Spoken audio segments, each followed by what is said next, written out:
Hola, hola, ¿qué tal? ¿Cómo les va? Espero que estén muy bien. Bienvenidos y bienvenidas a esta nueva propuesta formativa que estamos iniciando desde la Universidad del Este, ¿sí? En este caso vamos a estar conversando acerca de los desafíos que presenta para el ejercicio profesional de la abogacía, los desarrollos de las herramientas, los desarrollos y la utilización de las herramientas de inteligencia artificial y vamos a estar recorriendo entonces distintos aspectos vinculados con el ejercicio profesional. Muy bien, vamos a continuar hablando un poco de los desafíos que se nos presenta en la sociedad de la información y hoy particularmente con la temática de inteligencia artificial a los abogados, a las abogadas, ¿sí? Esta transformación que ya viene sufriendo la profesión a lo largo de los últimos años, pero que por supuesto se ha profundizado en estos últimos 3 o 4 años en los que estamos viendo el auge y la difusión de las herramientas de inteligencia artificial. Pero vamos a ubicarnos un poco en la temática para ver de qué hablamos cuando estamos hablando de estos desafíos.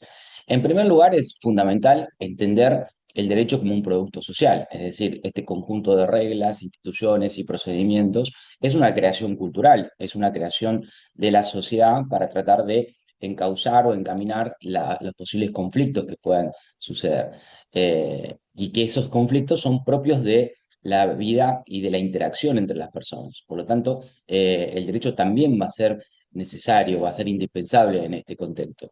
Eh, de esta manera, si hoy por hoy la sociedad está tan impregnada de tecnología, las personas utilizan a diario su tecnología en sus diversas actividades cotidianas, bueno, entonces lo más probable es que parte de esos conflictos o muchos de esos conflictos empiecen a reflejar cuestiones que tienen que ver con la inteligencia artificial hoy en día o con la proliferación de las herramientas tecnológicas en los últimos años. ¿Bien? Por lo tanto, los casos que van a empezar a llegar a conocimiento de los abogados van a tener un componente tecnológico muy importante en todos estos años. Por otro lado, los propios abogados o abogadas, además, somos usuarios de esta tecnología. En primer lugar, usuarios generales, digamos, como personas que somos, también utilizamos este tipo de tecnologías habitualmente, pero también usuarios profesionales. Y allí tenemos, por un lado, las herramientas que utilizamos para el desempeño de nuestra profesión en nuestro estudio, para realizar nuestro trabajo. Por otro lado, las herramientas que, por ejemplo, el Poder Judicial dispone y establece para el uso de los abogados. Si llegan aquí en la provincia de Buenos Aires, ustedes van a tener que estar incorporados al sistema de notificaciones y presentaciones electrónicas de la Corte y utilizar firma digital como un requisito ineludible para poder ejercer la profesión en la provincia de Buenos Aires. Bien. Y un tercer punto de contacto que podríamos ubicar también de la cuestión tecnológica con el derecho es cómo va transformando las cuestiones de fondo, porque hasta acá estamos hablando de cuestiones de forma, la tecnología como instrumento de las personas, por un lado, las tecnologías como instrumento de los abogados, por otro. Pero hay un tercer punto que es que la tecnología puede impactar en el fondo mismo del derecho, en los institutos jurídicos que nosotros conocemos. A veces transforma institutos jurídicos tradicionales a partir del nuevo elemento tecnológico, como pueden ser algunos delitos tradicionales, calumnias, injurias, que hoy se pueden producir a través de medios tecnológicos. En otros casos, crea nuevas figuras, ¿sí? A partir de la tecnología. Por ejemplo, el acceso indebido a sistemas informáticos, ¿sí? Que es propio de nuestra legislación de delitos informáticos. Eh, por esto, la tecnología y el derecho tienen una relación muy cercana. Y si quieren como un cuarto punto de contacto entre la actividad jurídica y la tecnología, que lo vamos a ver también, es la cuestión de la regulación, ¿sí? De qué manera, hasta qué punto, cómo se puede, no se puede, etcétera, regular el avance tecnológico en estos días. Muy bien. La sociedad de la información es este contexto en el que estamos viviendo, ¿sí? Eh, Fruto de la posmodernidad, de otros fenómenos como la globalización, perdón, en donde las tecnologías de la información y la comunicación empiezan a tener un papel fundamental en la organización política, institucional, económica, social, ¿sí? Así como la época de la sociedad industrial no se llamaba así, digamos, no la hemos denominado así posteriormente, solo por la existencia de las industrias, sino porque la industria fue la que conformó las nuevas relaciones sociales, políticas, económicas y con ello también el derecho que fue surgiendo alrededor de esa nueva organización y de ese nuevo contexto industrial. Bueno, ahora nos pasa algo similar. La información como tal, el valor que tiene la información hoy en día es el que está reorganizando estas relaciones sociales y económicas. No por nada, las principales compañías del mundo hoy ya no son compañías que fabricaban bienes físicos como era hace algunas décadas atrás, ¿sí? Donde las típicas compañías más grandes del mundo eran compañías petroleras, eran compañías automotrices. Hoy tenemos a Alphabet, tenemos a Meta, tenemos a Apple, tenemos a Microsoft, etcétera, ¿sí? Compañías cuyo principal insumo y su principal valor tiene que ver con la información y sus modelos de negocios que están organizados alrededor de ese elemento y de los datos, ¿sí? Que son fundamentales. Tengamos presentes que para que esto suceda hoy es necesario que exista, y pasa lo mismo con la inteligencia artificial, es necesario que haya existido, como existe ahora, un océano de datos que son los necesarios para que funcionen esos modelos de negocios o para que funcionen esos modelos de lenguaje que hacen posible las herramientas de inteligencia artificial que hoy estamos utilizando. Bueno, muchos de esos datos son datos personales y sepamos que ello está regulado, ¿sí? El acceso y la utilización de los datos personales está regulado a lo largo y a lo ancho del mundo. Esta sociedad, este nuevo contexto social, este nuevo marco cultural que se está presentando, entonces plantea desafíos, ¿sí? Para los operadores jurídicos. Uno de ellos, como acabamos de mencionar, es la protección de los derechos fundamentales en el entorno digital. Se trata de que la sociedad pueda avanzar, pueda desarrollarse y pueda progresar de la mano de la tecnología, pero que este desarrollo, este progreso, no pueda ser mellando, ¿sí? O afectando los derechos fundamentales. El ámbito digital no es un ámbito independiente de lo que puede ser el ámbito físico en cuanto a la vigencia del derecho y a los derechos. Y allí aparece, como decíamos, esta situación que tiene que ver con la manera en que los estados pueden abordar este fenómeno para proceder a su regulación, ¿sí? Vamos a ver, por ejemplo, que si hablamos de lo último, que es las tecnologías de inteligencia artificial, vamos a ver que en el mundo hay tres grandes bloques que podemos observar, que son bloques geopolíticos en materia de regulación de la inteligencia artificial. Vamos a tener, por un lado, Estados Unidos, potencia mundial, económica, política, etcétera, que tiene una conformación institucional particular, donde los estados tienen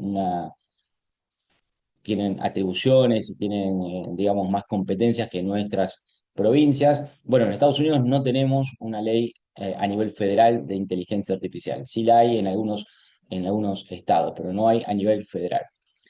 Y hay que decir que cuando uno habla de regulación de la inteligencia artificial, ya ha pasado con otros avances tecnológicos, pero bueno, hoy se reedita en la discusión de la inteligencia artificial, lo que se busca un poco es ese punto de equilibrio entre que la regulación no termine cercenando la innovación o encorsetando la innovación para que se pueda desarrollar, es decir, que las empresas y las industrias puedan innovar y avanzar tecnológicamente en favor de la sociedad, pero como decíamos recién, que esa innovación no sea afectando derechos fundamentales de la persona. Entonces, esta cuestión de si regulo, conservo o protejo los derechos, pero puedo frenar la innovación, y si no regulo, favorezco la innovación, pero se pueden ver afectados derechos. Bueno, esa es un poco la discusión que hay a nivel mundial. El otro polo geopolítico que podemos mencionar, también con características muy particulares en cuanto a su organización política, es China. China tiene algunas normas que tienen que ver con esto. Bueno, China tiene también algunos gigantes tecnológicos que conocemos en Occidente, aunque hay que aclarar que, por ejemplo, muchas de las aplicaciones chinas que conocemos en Occidente no son las mismas que se utilizan fronteras adentro en el territorio chino. Y el tercer eje o el tercer foco geopolítico que podemos mencionar, por supuesto, es la Unión Europea, que es importante porque, bueno, en general los países de nuestra región suelen mirar a la Unión Europea a la hora de ver de qué manera se legisla.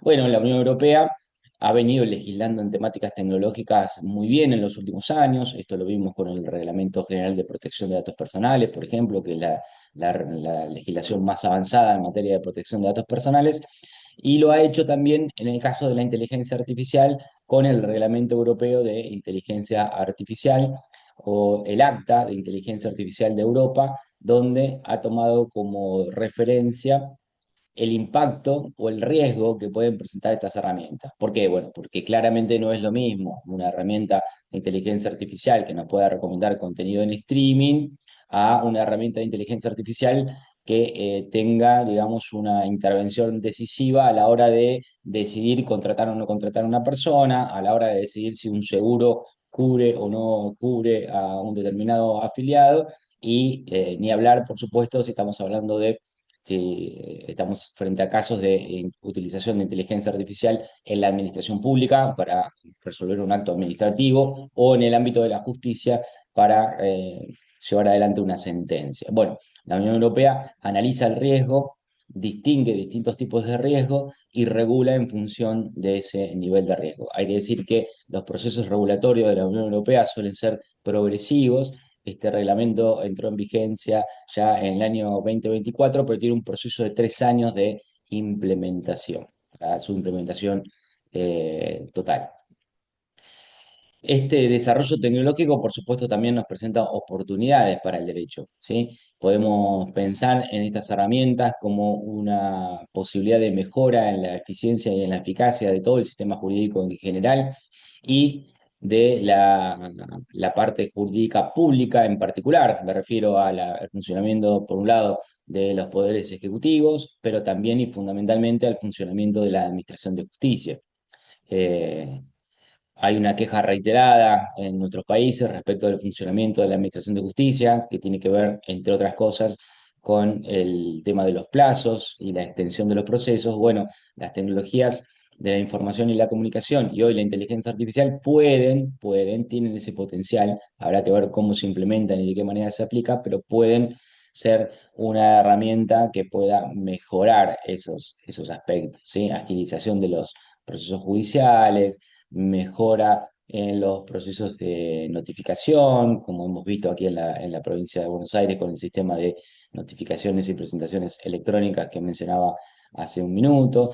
Y en definitiva, bueno, cómo se continúa ese recorrido que fue del expediente papel al expediente electrónico y al expediente inteligente, que es el que deberíamos estar trabajando en este momento. Otro aspecto fundamental en cuanto al ejercicio profesional y la tecnología son las situaciones en las cuales la tecnología es utilizada como medio de comisión de actos ilícitos, ¿sí? El derecho penal, por sus propias características y principios, es el que posiblemente más sufre el avance de la tecnología, porque la tecnología tiene una velocidad de innovación y de transformación que claramente no va a la par de la velocidad con la cual se regula la situación. Entonces, principios como el de tipicidad se empiezan a ver afectados con situaciones que surgen de manera novedosa y que no están recogidas en los tipos penales habituales. Es interesante aquí mencionar cómo cobra mucha importancia la interpretación del derecho cuando surgen estas nuevas situaciones.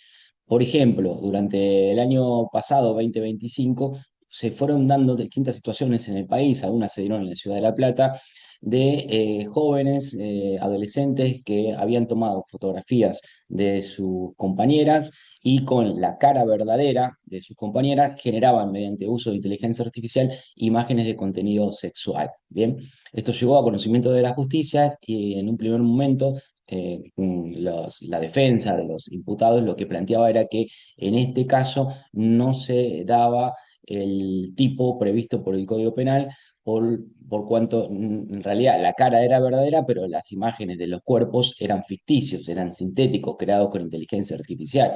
Bueno, la Cámara Penal del Departamento Judicial de Zárate Campana tuvo ocasión de pronunciarse al respecto y allí interpretó que el artículo 128 del Código Penal, que pena, entre otras cosas, la producción, distribución, difusión, etcétera, de imágenes con contenido sexual infantil, habla tres veces menciona la palabra representación y que por lo tanto en estos casos donde se combinaba cara real con cuerpo ficticio había lo que se comprende o se entiende como una representación de imágenes sexuales y habilitó el tratamiento y el juzgamiento. Así que bueno, ahí vemos cómo las tecnologías van modificando las situaciones que se pueden dar en la vida cotidiana y de qué manera el derecho penal, a veces con normas nuevas, la ley de delitos informáticos en nuestro caso, que ya hace varios años incorporó distintas figuras, a veces con la interpretación adecuada de los tipos existentes se pueden dar cobertura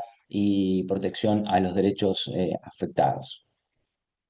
También aquí es indispensable contar con la colaboración y la cooperación internacional para hacer efectivos estos derechos, ¿sí? Se necesitan y por eso hay convenios internacionales de cibercrimen y también hay convenios internacionales de los que Argentina es parte en materia de protección de datos personales y de adecuación normativa, como decíamos. Estos desafíos requieren una legislación adecuada, no alcanza con la autorregulación y también requieren un componente muy importante de educación y de alfabetización digital. Conocer los riesgos que implica el uso de estas herramientas, ¿sí? Sobre todo en los más jóvenes, que no se trata de juegos o de cosas propias de la adolescencia, sino que pueden generar un daño muy importante a otros y también generarse un daño muy importante, por ejemplo, si alguien se ve envuelto, como decíamos antes, en un proceso penal por la generación de imágenes con estas características. Junto con la temática de protección de datos personales, que como dijimos, desde el punto de vista de la ley nacional viene del año 2001, tenemos otra que viene todavía de años anteriores, que es lo que tiene que ver con la propiedad intelectual y los derechos de autor. Otro de los grandes olvidados en la formación de grado de los abogados y las abogadas, y que hoy cobra una importancia otra vez muy relevante en la discusión de qué sucede, por un lado, con el material que tiene de copyright o derechos de autor que ha sido utilizado para el entrenamiento de los grandes modelos de lenguaje que hoy están detrás de las herramientas de inteligencia artificial y tiene otro componente de la discusión muy interesante que es el de a quién corresponden eventualmente los derechos de autor de las obras generadas utilizando herramientas de inteligencia artificial. Y acá tenemos varios casos que ya se han dado a lo largo del mundo. No tenemos todavía ninguna referencia en Argentina, pero pone sobre la mesa la discusión del sesgo antropocéntrico de la normativa, es decir, toda la normativa gira, como no podía ser de otra manera, en torno a la persona humana, ¿sí? Todas las leyes que tenemos y que hablan de propiedad intelectual, de derechos de autor, dan por sentado que estamos hablando de una persona humana. El problema está ahora en cuanto a que esa persona comienza a utilizar herramientas de inteligencia artificial y no siempre es sencillo identificar hasta qué punto lo generado, el resultado, se puede ligar a una persona o es más ligado a lo que hizo la inteligencia artificial, para no hablar de obras que puedan ser hechas directamente con la intervención de inteligencia artificial sin la intervención de ninguna otra persona. Bueno, esto es materia de discusión, no hay todavía una pauta unívoca alrededor del mundo. Las organizaciones internacionales, como la OMPI a nivel internacional, están discutiendo esta cuestión. Hay distintas alternativas. Se ha planteado desde, bueno, una primera alternativa que es un poco la exégesis de la ley, que es la ley habla de persona y bueno, toda vez que intervenga una inteligencia artificial, no se podrá registrar ni proteger por derechos de autor ningún producido, ninguna obra con esas características. Esa es una postura más estricta, más extrema, pasando por distintas otras opiniones donde se ha pensado en otorgar ciertos derechos económicos, pero no derechos morales a las obras generadas con estas características. En otros casos, y hay una recomendación de la Comisión Europea de evaluar la posibilidad de otorgar personería jurídica a las inteligencias artificiales o a ciertas inteligencias artificiales, lo cual podría dotarlas de algunos derechos. Esta es una discusión que hay que seguir con mucha atención porque seguramente en estos próximos años, más temprano que tarde, vamos a estar viendo quizás el surgimiento de una nueva categoría de sujeto de derecho, o cosa que ya vimos, ¿sí? Recordemos que, bueno, hasta algunas décadas atrás, nosotros estamos acostumbrados a hablar de dos tipos de personas, la persona física, el humano, y las personas jurídicas como sujetos de derecho.